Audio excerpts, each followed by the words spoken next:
থাকে তো। কি করছো আজকে? এই দেখো লঙ্কা বাটা ভাত দিয়ে খাওয়া হবে। শুধু লঙ্কা বাটা? একটুখানি করে দেবো ভাতের পাশে, মেখে মেখে খাবে।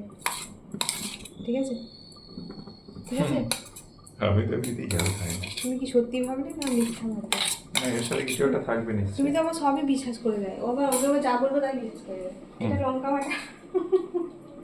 যদি একটু একটু সিরিয়াস হয়ে বলি ঠিক বিশ্বাস করে যাবে যে হ্যাঁ সত্যি ভাত দিয়ে খাওয়ার জন্য বেটেছি। এটা বেটে রাখলাম ইয়ে করবো তরকারিতে দেওয়ার জন্য। কাঁচা লঙ্কা। হ্যাঁ, আগে সেই কাঁচি দিয়ে কুচি কুচি করে দিতাম, বা একটা সিলের জন্য এই একটা লঙ্কার জন্য আমার সিল পাততে হতো। তো সেই বাড়ি গেছিলাম তখন মায়ের জন্য লঙ্কা বেটে দিয়ে গেছিলাম রান্নার জন্য। তো এসে কিছুটা ছিল, আসার পর দেখলাম তো ওটা দিয়ে রান্না করছিলাম, বেশ সুবিধা। তাই এখন আমিও যে বেটে রাখি। ভালো বুদ্ধি।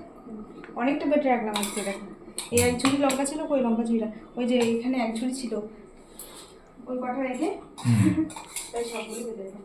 আর ওইদিকে তরকারি হচ্ছে, বেটে নিলাম। এটা তো আর ভালো করে এটা তো আর হাত দিয়ে চেঁচে নিতে পারবো না, এটা ধুয়ে জলটা দিয়ে দেবো। ঠিক আছে। ঠিক আছে, তুমি এবার স্নান করতে যাবে। হ্যাঁ, আমি পুজোটা দিই। যাও, চলে যাও। এই এই আম দুটো একটু বড় হোক, তারপর এই আম দুটো তুলে আমি কিছু বানাবো, যদি ততদিন অবধি থাকে। যদি থাকে তো, কারণ এই দুটোর কোনো ভরসা নেই, থাকতেও পারে নাও থাকতে পারে। কাকতার রোয়াটা দেখা যাচ্ছে। কোনটা? ও হ্যাঁ, এটা কি জন্য বানানো হয়েছে বলুন তো? এই যে এটা ও বানিয়েছে, মাথা থেকে বের করে যে আমাদের রাস্তাটা কুকুরগুলো আসতো আর রাস্তা নোংরা করে দিয়ে যেত। কী নোংরা করতো বুঝতে পারছেন তো, অনেক পরিষ্কার করে তো এটাকে বানিয়েছে। এটা বানানোর পর কাজ হয়েছে আর আসে না। এই রাস্তার মধ্যে কুকুরে পটি করে দিত সব, সেই জন্য ভয় দেখানোর জন্য বানানো হয়েছে এটা।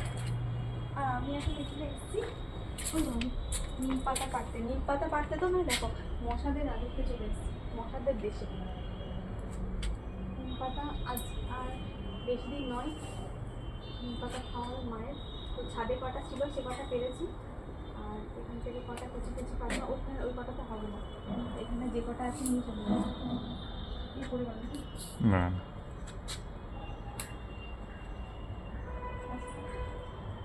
নামবো উপর করতে দিয়ে, সাদা আছে নাকি?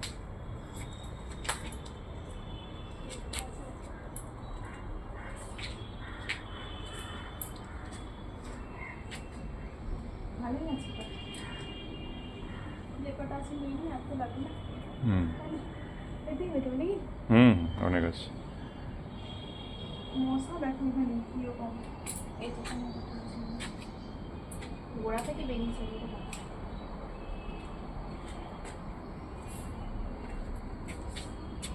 চলো তোমার আবার দেরি হয়ে যাবে। কোথায় গেল?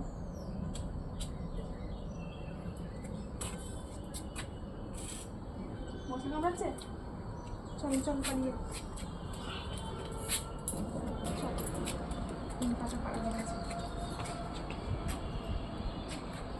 চল পালি।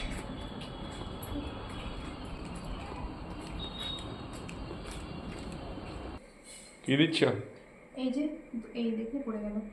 দইটা তো তখন খেলে না টিফিনে, তো দইটা এই যে দিয়ে দিচ্ছি, খেয়ে নাও। হ্যাঁ।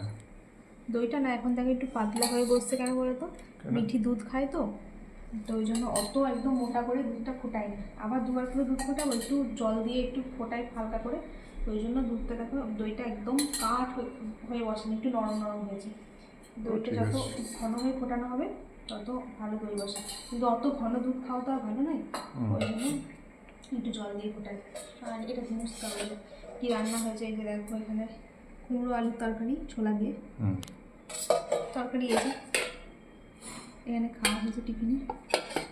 আর হচ্ছে এখানে এগুলো এগুলো হয়নি, আগের আছে টক আমের চাটনি আর মাছের টক গরম করে। এটা কি আছে? ও এটা আছে নিম চেচকি, আর একদিন হবে নিম চেচকি বেগুন দিয়ে। আর এই যে তোমার খাবার এখানে বেড়ে দিয়েছি। আচ্ছা, দেবো। আর এই যে তোমাকে টক দেবো, দেখো আজকে মাছ ভাজা, কুমড়োর তরকারি আর নিম চেচকি দেবো। আর নিম ছিচকি। না, মাছ ভাজা তোমার, আর আমার মাছ ভাজা কালকে মা মাছ খাইনি, ওইটা ফ্রিজে আছে, আমি খেয়ে নেবো গরম করে। আর মা আজকেও মাছ খাবে না, ঠিক আছে? আমার টক লাগবে না।